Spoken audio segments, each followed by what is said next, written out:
Mesdames, Messieurs, peuple congolais, chers membres de la diaspora, chers membres de la résistance et chers patriotes, individuellement et collectivement, du nord au sud, de l'est à l'ouest et au centre, tant au niveau citoyen qu'intellectuel, politique, militaire, religieux et ou spirituel. Je vous informe pour mes nouveaux abonnés et je vous répète pour ceux et celles qui me suivent depuis quelques années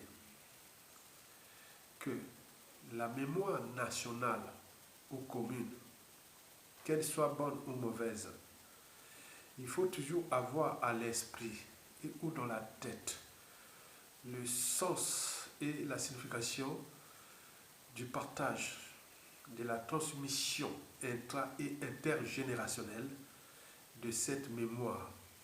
Et pourquoi?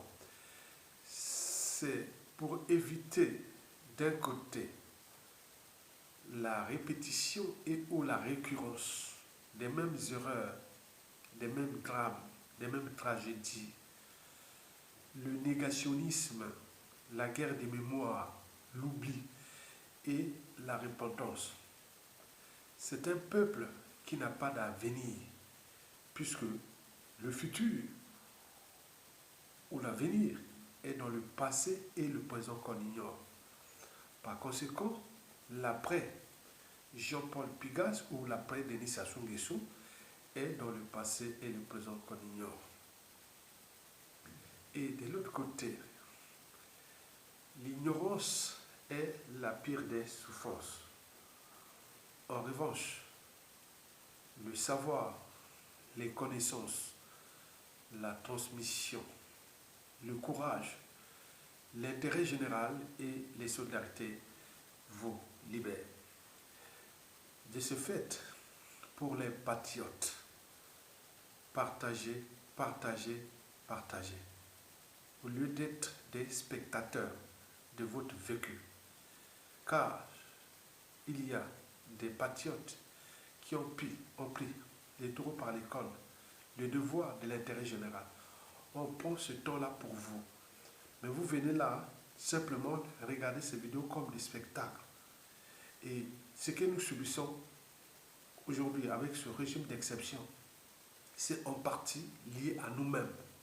Parce qu'on a des signes, indicateurs, déjà dans les médias, réseaux sociaux, quand on voit des individus comme moi qui prennent les risques et où le temps de vous transmettre ce devoir de la citoyenneté et du patriotisme, peine perdue. Et il y a peu qui viennent partager et autres. Donc, nous sommes le problème de nos problèmes. Toutefois, il y a quelques patriotes qui l'ont très bien compris. Et c'est à eux que je parle, que partagez, partagez, partagez. Mesdames, Messieurs, peuple congolais, chers membres de la diaspora, chers membres de la résistance, de ce qui précède, je vous informe que M. Jean-Paul Pigas est mort à l'âge de 86 ans en France. Alors, pourquoi sa mort n'a pas le même sens et signification que celle d'un Français ordinaire? Je répète, pourquoi sa mort n'a pas le même sens et signification que celle d'un Français ordinaire? Et pourquoi le despote Denis Sassou Nguesso sent-il la fin de son régime d'exception aux crimes multiformes, multidimensionnels, des tricheries électorales sans fin et de la haute trahison? Ce n'est pas sorcier. Alors, pour vous nourrir ce débat politique d'intérêt général, je vais devoir, 1. Vous faire des observations. 2. Diviser cette vidéo d'intérêt général en 3 parties. La première partie sur 3 sera consacrée à la nébuleuse France-Afrique dont appartenait le défunt Jean-Paul Pigas, paix à son âme. La deuxième partie sur 3 sera consacrée personnage lui-même et ses impacts sur la mort clinique et ou sur les catastrophes de la condition humaine, sociale et existentielle au Congo. Et enfin, la troisième et la dernière partie sur 3 sera consacrée aux perspectives du régime de Brazzaville suite à la mort de Jean-Paul Pigas, c'est-à-dire suite à la mort du président du Congo Brazza de 1997 à 2026. En réalité, le président du Congo Brazza, notre pays, ce fut Jean-Paul Pigas.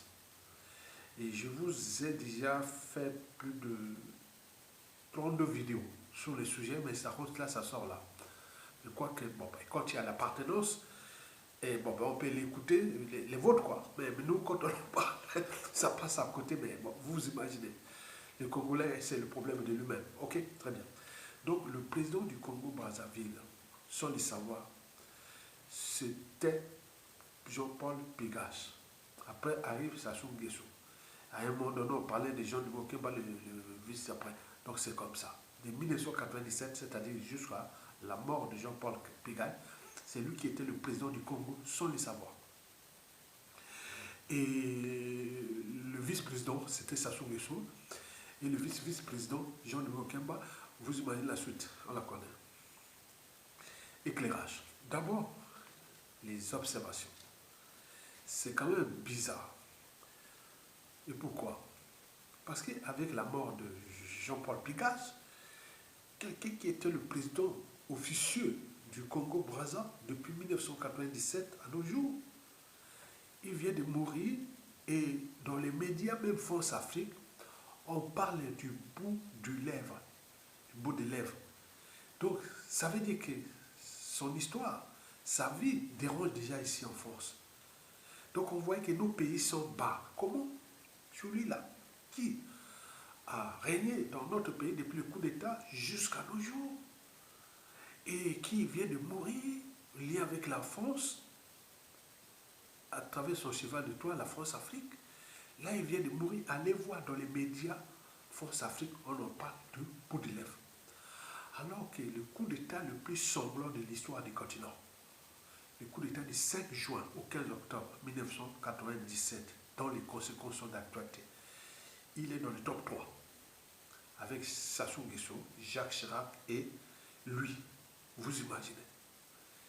Et donc là, on en parle peu.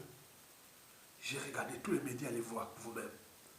Du côté de nous Congolais, c'est aussi pareil. Est-ce que c'est de la dignité? Est-ce que c'est le code noir? Puisque le code noir fut introduit au XVIIe siècle pour exploiter les Congolais, c'est-à-dire l'esclavage. Parce que c'est questionné, est-ce que les Noirs, l'Africain est humain? Est-ce qu'il a une conscience? Est-ce qu'il a une mémoire? Est-ce qu'il connaît tout ce qu'on lui fait de bien? J'ai vu là, mesdames, messieurs, allez vous constater vous-même, même cette vidéo ne sera peut-être pas partagée. Alors que c'est lui qui était là. Tout ce que nous subissons, c'est Jean-Paul Pigas. Et donc, là, j'ai été voir un peu les médias, réseaux sociaux congolais. On en parle, tout nourrissent les débats. Hein? Voilà. Ça dépend de l'appartenance hein? Et des conflits d'intérêts. Et donc, quand j'ai regardé ça, j'ai dit, mais peu on en parle. On balance comme ça, c'est-à-dire bien fait, celui qui nous a fait du mal, il parle comme ça. Mais ça nourrit les débats. J'ai dit, mais il y a un problème. Est-ce que c'est la dignité?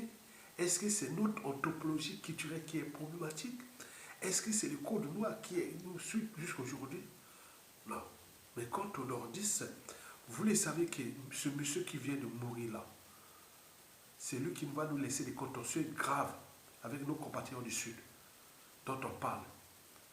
Les opérations Mouébara, Hérode, Hadès, Colombe, le programme d'extermination des populations du Sud, et notamment les anciens partisans du président qu'il avait chassé, le président Pascal Lissouba. Ce programme d'extermination avec des zones d'empoisonnement, tout est détaillé. Tapé opération Mouébara, programme Mouébara. C'était lui le chargé de tous ces programmes-là. Et qui, on en parle de 400 000 morts, etc. Vous imaginez. Donc tout ça, les crimes contre l'humanité sont imprescriptibles. Et surtout chez nous, tout est par appartenance, que je me bats depuis la nuit des temps. Nous, nordistes, et moi de la Kivet, de la région de Sassou-Nguesso. Vous imaginez ce monsieur qui vient de mourir. Mais il est parti.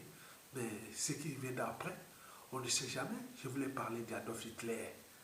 En 1918, il n'avait pas digéré l'humiliation de la France, l'humiliation de l'Allemagne par la France. Et jusqu'à la Société des Nations, en 1922.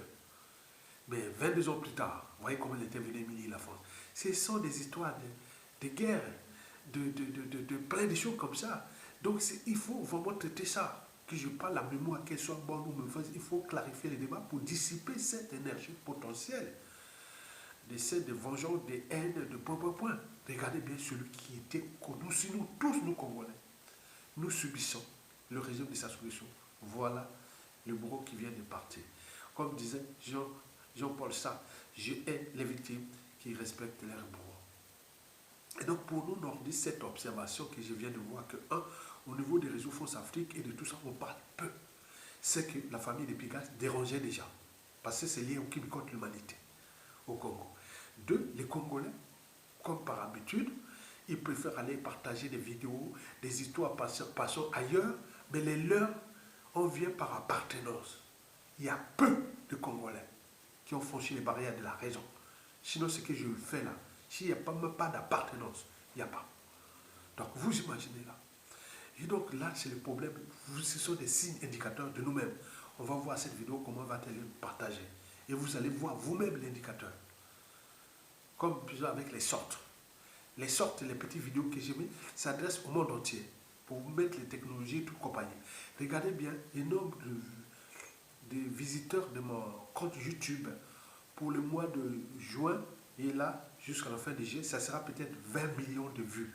20 millions de personnes sont venues voir mes vidéos là. Mais ce n'est pas pour le Congo. Voir la petite Congolaise, c'est celle-là.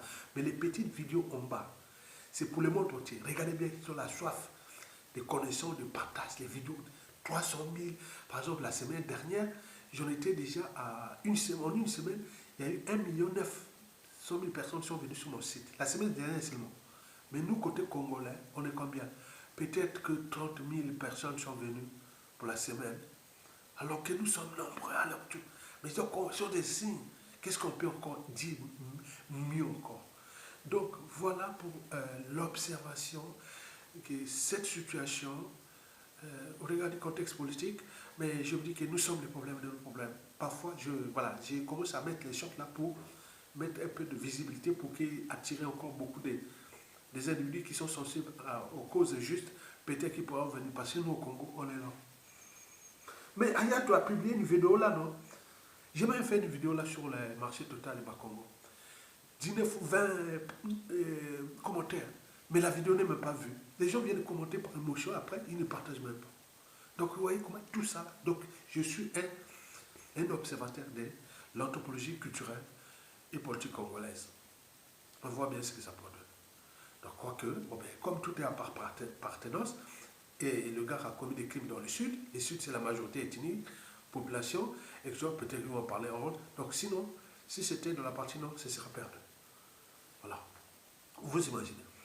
Donc, de ce qui précède, mesdames, messieurs, peuple congolais, voici maintenant la première partie sur 3 consacrée à Jean-Paul Bigas et notamment dans la nébuleuse France-Afrique que je vous ai fait depuis 2016 dans 128 vidéos que j'explique la nébuleuse France-Afrique. La France-Afrique est certes une organisation, c'est comme un régime politique à une durée de vie limitée. La France-Afrique, c'est pareil, c'est une organisation. Et je vous ai parlé de la nébuleuse France-Afrique. Quand vous parlez de la France-Afrique, vous croyez que, c'est qui, c'est quoi? Mais on vous explique ça de manière pédagogique et ou intellectuelle. Vous ne comprenez pas, vous ne partagez pas. Il y a quelques rares seulement. Et chaque fois que les gens viennent parler de la France-Afrique, ils parlent comme si c'était un pouvoir comme ça. Non, la France-Afrique est une nébuleuse. Sur cette première partie sur 3, c'est la nébuleuse France-Afrique que je vous en parle déjà dans 128 vidéos. Et celle-là sera la 129e vidéo que je parle de la nébuleuse Force Afrique. Elle est instituée autour des intérêts privés dont appartenait Jean-Paul Pégasse. Les réseaux militaires et ou des services secrets, les multinationales dont Total, Bolloré et tout compagnie, les réseaux francs-maçonniques et les cellules africaines de l'Élysée.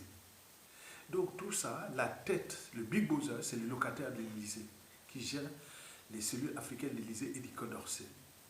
Mais à côté, il y a des visiteurs du soir, les courtisans et tout ça qui viennent, qui sont autour des intérêts privés, des multinationales, des réseaux maçonniques, francs-maçonniques et des services secrets, tout ça, qui ont toutes les informations qui viennent. Voilà. Comme je vous l'ai dit dans plusieurs vidéos, il n'y avait pas de consensus pour dégager sa solution. Ce sont des rapports de force.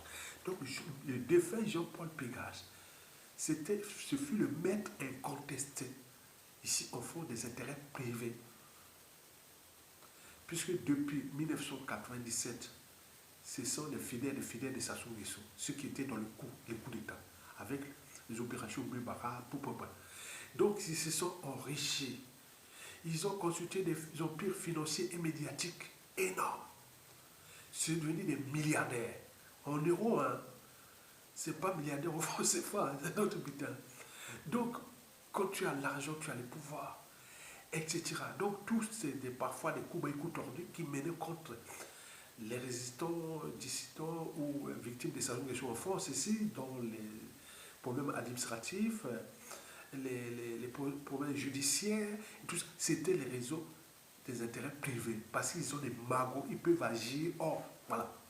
Par exemple, dernièrement, vous avez par exemple pu voir Alain Mabankou, qui déjà, on l'avait déjà reproché, que bon, tu as fait ta vie en France, tu es une nationalité française, la France t'a donné, et autres, pourquoi tu critiques autres. Je vous avais fait ça. Donc il avait dit, Alain Mabankou a voulu un peu se montrer un peu, se dire qu'il pense à son pays, ses origines et tout. Mais Jean-Paul Pégasse, dernièrement, il y a 3 ans, hein, il a dit, Alain Mabankou, Kéba, faites attention, hein. Il y a des limites et limites, il faut parler autre. Donc ce sont ces réseaux-là qui financent des événements et tout ça. Comme dans la Viennet et la médaille. Donc ils décorent les petits gars là. C'est comme dans la... Oui, quand tu volez 100 euros à quelqu'un. Et si vous venez, il a les difficultés, vous venez lui donner 10 euros. Est-ce que c'est de l'aide ou la rétrocession? C'est une rétrocession, puisque tu as volé 100 euros de quelqu'un et tu viens donner 10 euros, que voilà, je vais t'aider quand il est en difficulté. Nous, c'est pareil. Donc, il a organisé des petits événements, pour acheter la conscience.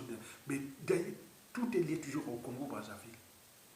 À travers ces sites d'Adiac, les pêches de Brazzaville, tout était vraiment structuré. Voilà. Donc, les gens qui là, à sa mort, on en voit quelques Congolaises, Congolais, même ceux qui ont déjà compris, mais ils n'en parlent plus, se cachent. Parce qu'ils savent que ça devient, voilà. Donc, c'est ça. Donc, Jean-Paul Pégasse, c'était le maître incontesté, le pouvoir, dans le pouvoir de Sassou Nguesso. L'homme de la Force Afrique, l'homme qui faisait la pluie et le beau temps contre nous, peuple congolais. Parce que il a financé ces événements-là pour donner tout ça aux Congolais qui sont là. Les événements comme Étonnants Voyageurs, comme les salons des livres à Paris, les peuples africains, ils ont financé des événements comme ça, les Congolais viennent, voilà. Donc c'est le butin du Congo qui est là, qui sont en train de voir. Donc ils en prennent 100%, ils vous donnent 1% pour, ah oui, vous imaginez, c'est la rétrocession. Et donc là, Jean-Paul Pégasse, sa mission, c'était laver l'image sale du régime de Brazzaville et par translation du despote Denis Sassou Nguesso. Sur ça, il y avait des magots, des magots sains d'Adiac, des dépêches de Brazzaville, la Crom et autres. On a vu, même la police est allée prendre des magots. Il y avait des magots. On ne sait pas les coûts annuels de fonctionnement de la communication de Sassou Nguesso ici en France, à travers les réseaux de Jean-Paul Picard, on ne connaît pas le coût. En fonction peut-être du contexte économique de notre pays, et qui on connaît bien le modèle économique. Et donc là, peut-être ça partait de 5 millions par an à 50 millions, à 100 millions par an. Donc il y a un moment donné, il y a des moments où il y avait beaucoup d'argent pour faire tout. Donc comment tu viens contester Jean-Paul Pégage ou la France Afrique des Sassou en France? Et voilà, et avec des extensions en Suisse, au Canada, tous les pays francophones. Donc il y avait des magos, il y avait des pouvoirs. Donc l'île était là. Donc voilà pour la nébuleuse France Afrique. Donc, de ce fait, avec la mort de Jean-Paul Picage, on ne sait pas comment va se restructurer ses intérêts privés. Est-ce qu'il a déjà laissé ça peut-être à son neveu? Et peut-être qu'il y a externalisation, etc. On ne sait pas. Mais, quelque part, Chachou vient de subir un couvrement fatal avec le départ de là. Maintenant, nous allons suivre, comme les réseaux suivent, qui va prendre la place de Jean-Paul Picage. Avec quel magot? Magot caché qui est là, alors on ne sait pas. Donc on ne suit là. Donc ça, pour la nébuleuse France Afrique. Donc dès que vous parlez de la France Afrique, pensez nébuleuse. Tapez nébuleuse, recherchez la définition de la nébuleuse. Et vous allez voir comment ça fonctionne. La nébuleuse France Afrique, intérêt privé, Jean-Paul Pégase. Les réseaux réseaux francs-maçonniques, on en connaît, les loges qui faisaient du renseignement. Les réseaux de multinationales, dont Total, on connaît depuis l'assassinat du commandant Piso Wabi jusqu'à nos jours. Et Bolloré qui est rentré dans le coup aussi, et tout compagnie. Et les cellules africaines de l'Élysée qui dépendent de locataires de l'Élysée. Défunt Jacques Chirac l'avait remis au pouvoir avec le sort de nous Congolais. Nicolas Sarkozy avait reconduit Sassou Nguesso. François Hollande, pareil. Et puis, Manuel Macron qui fait le jeu, toujours de Sassou. Donc là, dans ce jeu-là, il y avait ces intérêts privés et les multinationales qui finançaient tout ça. Ok? Très bien. Maintenant, passons à la deuxième partie sur tour. C'est-à-dire le CV de Jean-Paul Pégase, qui vient de mourir à 86 ans. C'est-à-dire la qu'un an de plus que Sassou Nguesso, qui a 85 ans. Et donc, on en parle qu'il faisait partie des réseaux, des services secrets, des tenus par Chirac et tout compagnie. Donc on ne sait pas, il y a une histoire compliquée, donc les gens ne viennent pas comme ça. Bon, mais il faut retenir 5 points de son CV que je vous ai ici résumé. Le premier point sur 5 qu'il faut retenir, qu'il était dans le coup de ce coup d'État sur la France Afrique du 5 juin 1997. 5 juin 1997 en octobre 1997, dont les conséquences sont d'actualité. Vous le savez qu'il y a eu des opérations Mouébara, Hérode, Hadès.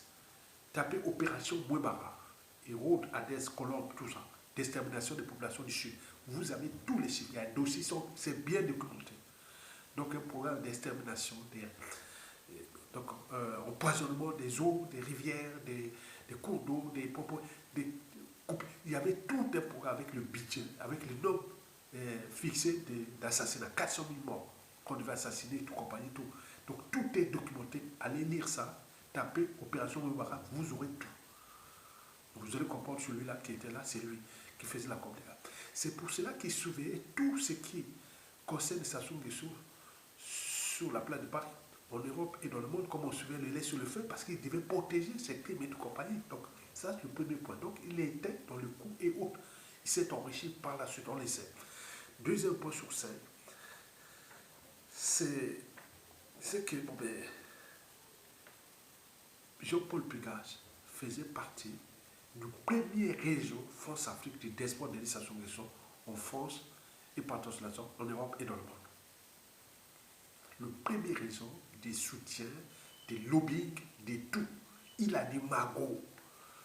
Nous sommes le troisième ou quatrième pays producteur de pétrole. Ils en ont eu plein de magots. Et du bois précieux. Troisième ou quatrième pays producteur de pétrole, de bois de continent. Et tout ça, ils en ont un magot. Les liquidités, c'est pour eux. La dette, les FMI et tout compagnie, c'était pour nous. Donc la crise, c'est pour nous.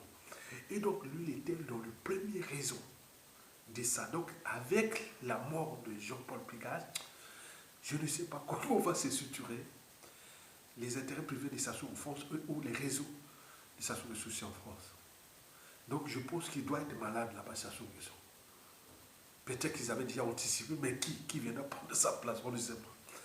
Le troisième point sur 5, c'est surtout sa richesse, parce qu'il s'est constitué l'empire médiatique, financier, ils ont des biens immobiliers, ils sont trop riches. Jean-Paul Picard, en 1997, c'était rien. Mais là, comme ils sont devenus milliardaires, avec, ils ont des biens à temps. Donc, on voit bien que sur 100% du magot volé à nos Congolais, quand on parle, le ministre Jean-Luc Maleka, paix à son âme, l'ancien ministre de l'économie et des finances, me disait toujours à Yatonga, sur 100% du magot volé aux Congolais, nous, 70% ce sont des étrangers. Donc notre bien est détenu par 70% des étrangers. Et nous, il reste 30%. 30% là, c'est le clan Sassou Nguesso au pouvoir. Vous imaginez? Un type comme ça qui est pour les intérêts étrangers, il sera certainement protégé par les intérêts de là. Donc il m'expliquait ça, je lui ai dit qu'ils ont 70% du magot volé au Congo, ce sont les étrangers, que ça soit distribué. Donc il reste 30%. 30% c'est les clans. Et bon, avec quelques dignitaires, pas grand-chose. Et nous, avec la dette, Congo, Zoba. Donc vous imaginez. Donc le troisième point sur 5, c'est-à-dire il mort riche, mais avec le sang de nous Congolais. Et donc vous imaginez. Et le quatrième point sur 5, c'est son modèle économique. Ben oui, on le connaît. C'est basé sur le pétrole, les parts du pétrole, les parts des richesses du Congo qui doit avoir un per diem quand il versait tout ça. Et donc voilà, là il part, maintenant on ne sait pas comment va se passer les biens, le sugar là, puisque, bon, comprenez. Donc il y a les doutes qui s'installent au sein du clan Pigage et tout ce monde-là. Parce que là, c'est lui qui, voilà, qui pouvait, voilà, ça n'est plus là-bas aussi et autres. Donc là, je ne sais pas comment va se passer. Le modèle économique était vraiment bien ficelé. Hein. Et comme il prenait tout, ben, il faisait la rétorsion de 1% à travers les événements à l'accord comme le vinaigre et la médaille. On donnait les décorations, les événements qu'on faisait par-ci, par-là, et les Congolais ne voyaient que du feu. Et donc, vous allez voir que ceux qui font l'éloge de ce monsieur, c'est-à-dire ils font l'éloge de 1% des rétrocessions du magot qu'ils ont volé à nous. Donc, vous imaginez, le Congolais vraiment, ou l'Africain vraiment, ils font l'éloge de 1% de ce qu'ils ont volé au Congo. Et même le Conseil de France. Le cinquième point sur 5, bon, ce sont des visiteurs du soir. Ils faisaient partie des visiteurs du soir. À chaque fois que Sassou est en difficulté et autres, il s'appelait, il partait là-bas, à Oyo, Edou, là-bas calmement dans les coulisses et autres, ils voyaient ça. Donc on décide, oui, il a influé sur le régime de Jacques Chirac, bien entendu, ils étaient ensemble. Il a influé sur le régime de Nicolas Sarkozy, vous le savez, sur le régime de François Hollande, souvent au sommet de Dakar, les demi-francophonie de Dakar. Tout a été perturbé à cause de ça. Et puis François Hollande, Emmanuel Macron. Donc, on ne trouve pas le consensus de chasser Sassou Nguesso malgré ces crimes contre l'humanité, malgré tout ça, à cause de ces visiteurs du soir dont il était là. Donc, c'est les intérêts vitaux de la France, soi-disant, avec le sang de nous Congolais, les pays là. Donc, les populations crient à la mort, un pays en mort clinique, les populations crient à la misère, à la pauvreté, tout ça, mais rien n'était passé, ils sont fous. Et donc le peuple, au niveau civil, politique, militaire, n'organise pas. Mais comme la nébuleuse, la travail, il a des magos, il donne tout, corruption, la corruption. Donc au pays, comme dans la diaspora, comme en Afrique, tout ça, ça passait là. C'était l'homme le plus puissant avec Jean-Yves Olivier qui est quelque part, je ne sais pas, à Londres. Comment va-t-il devenir le marchand d'armes et de munitions? Et Françoise Joly à la région là-bas, je ne sais pas comment va se passer. Bienvenue Mabilogono, le connaît, bienvenue Mabilogono, on a parlé. Et donc là, c'est comme la débat qui est là, qu'on ne sait jamais ce qui s'arrive. Et donc, voilà pour les 5 points pour lesquels j'ai pensé au CV de Jean-Paul Pégase. C'est-à-dire 1/5, c'était dans le coup d'État. Il est parti avec les sons du Congolais. C'est vraiment l'opération IDES à Mouibara, toute l'extermination des Congolais. C'est bien documenté. Deuxième point sur 5, c'est qu'il fut le premier réseau de soutien des stations à l'étranger et dans le monde.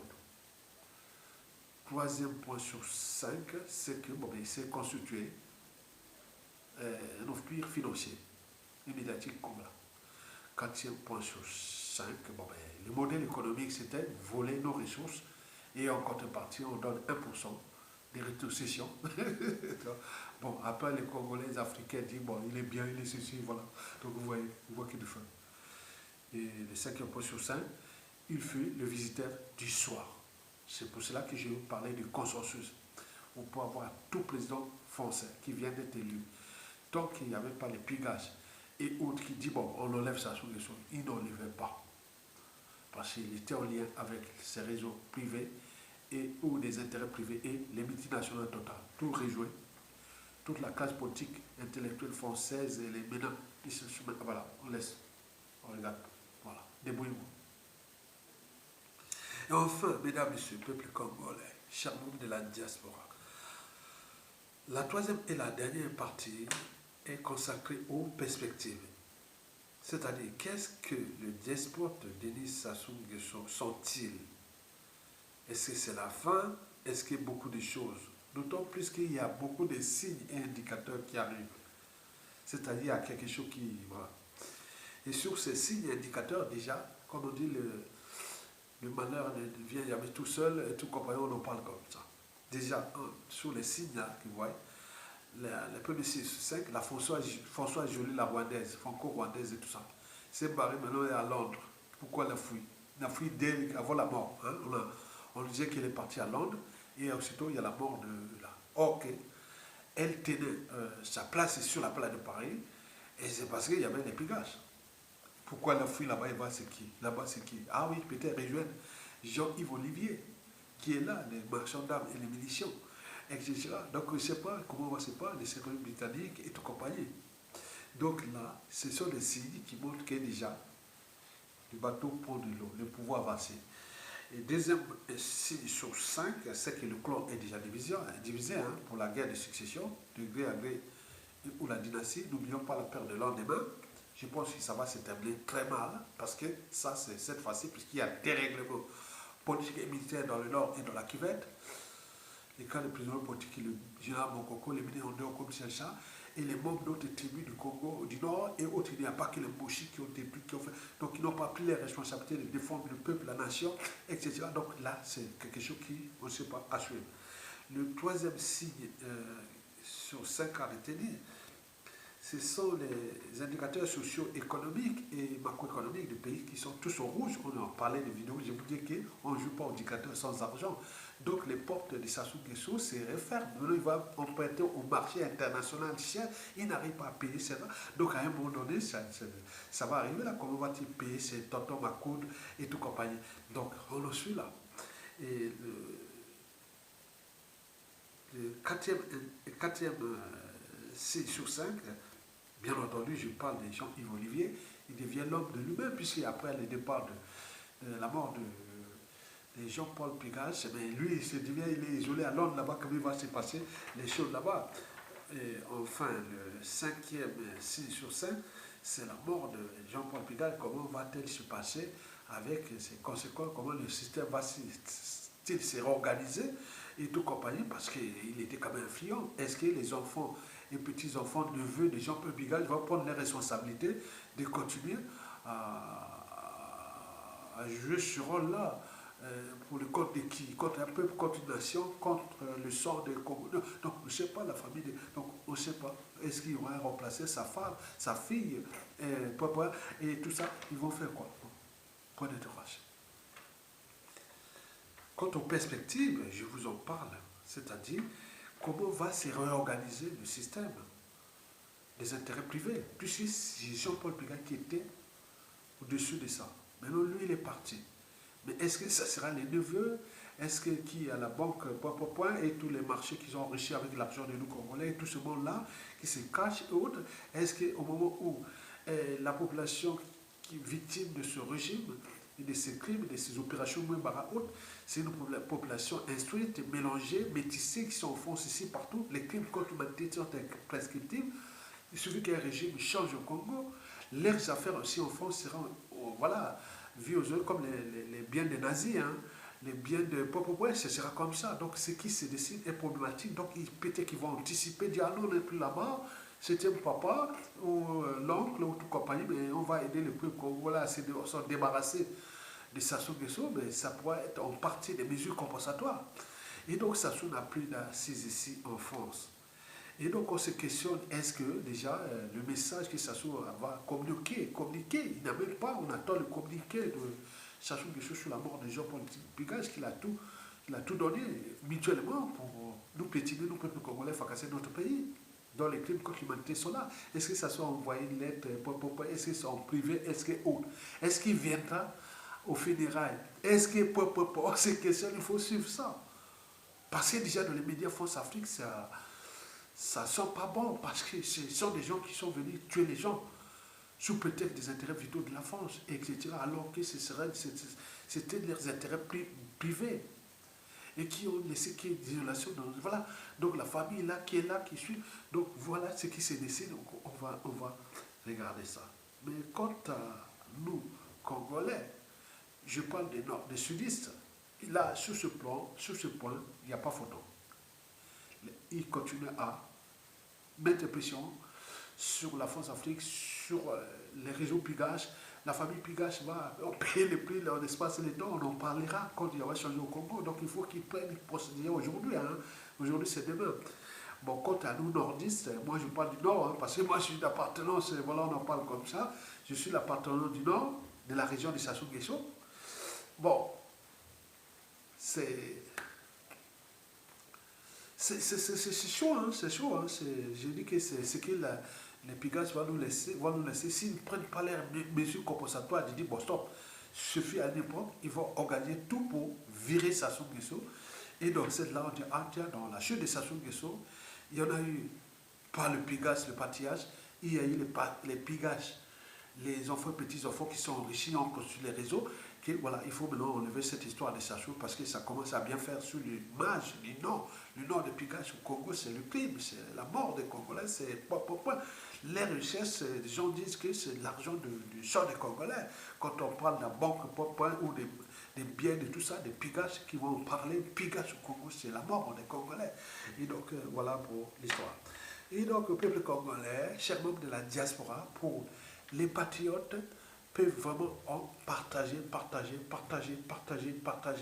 C'est ça. Mais quand il n'y a pas de problème, mais j'ai compris le jeu. Donc je vois que nous avons le souci de l'intérêt général. Et ça, je vous le dis sincèrement. Mais il y a une minorité qui est là, que j'encourage pour toujours ça. Et c'est bien. Si cette vidéo ne passe pas même 2000, 3000, vous allez voir, alors que c'est un problème d'intérêt général. Et autres, vous allez voir que, voilà les Congolais. C'est vraiment problématique pour nous-mêmes. Et vous pensez déjà à la prestation de pourquoi faire. Nous n'arrivions pas à s'entendre sur un dénominateur commun. Cherchons qui se dégage. Et en plus, pour ceux qui prennent les risques pour vous, nourrir les débats, clarifier les débats pour les besoins de l'histoire. Mais vous ne partagez pas. C'est quoi ce peu? C'est quoi? Bon, à suivre. Merci.